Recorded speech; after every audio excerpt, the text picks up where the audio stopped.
সে তো ব্যথা হবেই, কিন্তু ডাক্তারবাবু তো বলেছে রোজ একটু একটু করে হাঁটতে তো হবে।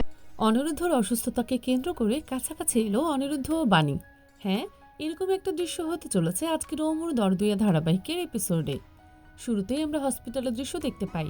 সেখানে তাপস নার্সকে জানায় সে কোথাও রক্ত খুঁজে পাচ্ছে না।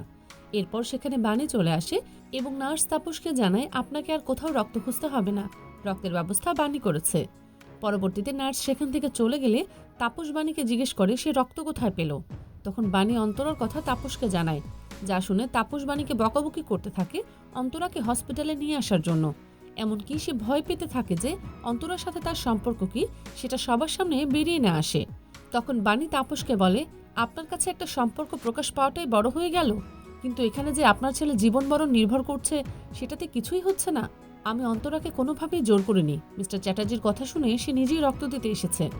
অন্যদিকে অন্তরা এবং আর্য কেবিন থেকে বের হচ্ছিল, যা দেখে তাপস ঘাবড়ে যায় এবং লুকিয়ে পড়ে।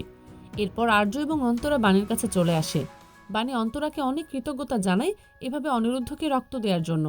এরপর সেখানে ডক্টর আসে এবং বাণীকে জানায় অনিরুদ্ধ এখন বিপদমুক্ত, কিছুক্ষণের মধ্যেই তার জ্ঞান ফিরে আসবে। পরের সিনে আমাদের অনিরুদ্ধর কেবিনের দৃশ্য দেখানো হয়। অনিরুদ্ধর জ্ঞান ফিরে আসার পর তাপস অনিরুদ্ধকে বলে সে যেন এবার থেকে বাড়িতেই থাকে, আউট হাউসে আর থাকতে হবে না। কিন্তু অনিরুদ্ধ জানায় বাণী এবং তার মেয়ে যেখানে থাকবে অনিরুদ্ধ সেখানেই থাকবে।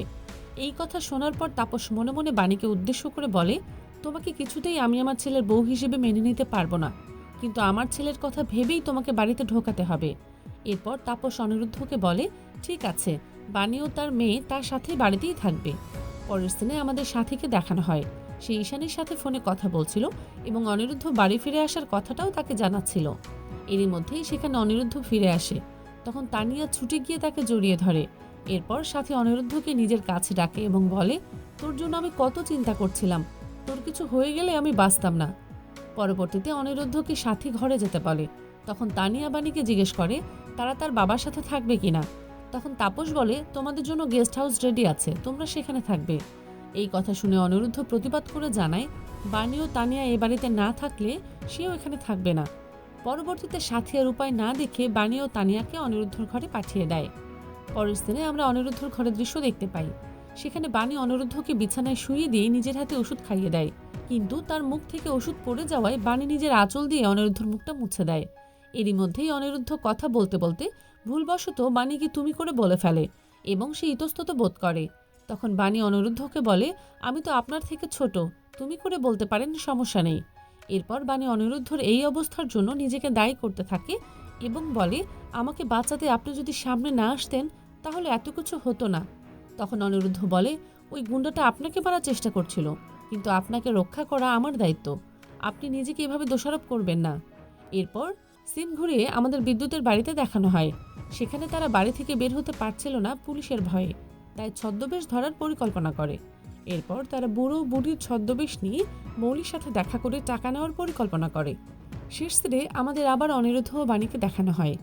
বাণী অনিরুদ্ধকে ধরে ধরে হাঁটাচ্ছিল, ঠিক সেই সময় সেখানে অন্তরা চলে আসে। অন্তরাকে দেখে বাণী মনে মনে বলে, হঠাৎ অন্তরা এভাবে চলে এলো, কেউ দেখে ফেললো না তো। এরপর অনিরুদ্ধ অন্তরাকে ধন্যবাদ জানায় তাকে রক্ত দিয়ে জীবন বাঁচানোর জন্য। তখন অন্তরা বলে, এটা হয়তো তোমার ভাগ্যে ছিল, আমার রক্ত দিয়ে তোমার জীবন রক্ষা পাবে। এই কথা শুনে বাণী মনে মনে বলে, এখন কিছু একটা ব্যবস্থা করতে হবে। অন্তরা সম্পর্কে মিস্টার চ্যাটার্জি যদি জেনে যায় তাহলে ওনার ক্ষতি হতে পারে। আজকের পর্ব এটুকুই, দেখা হবে আগামী পর্বে।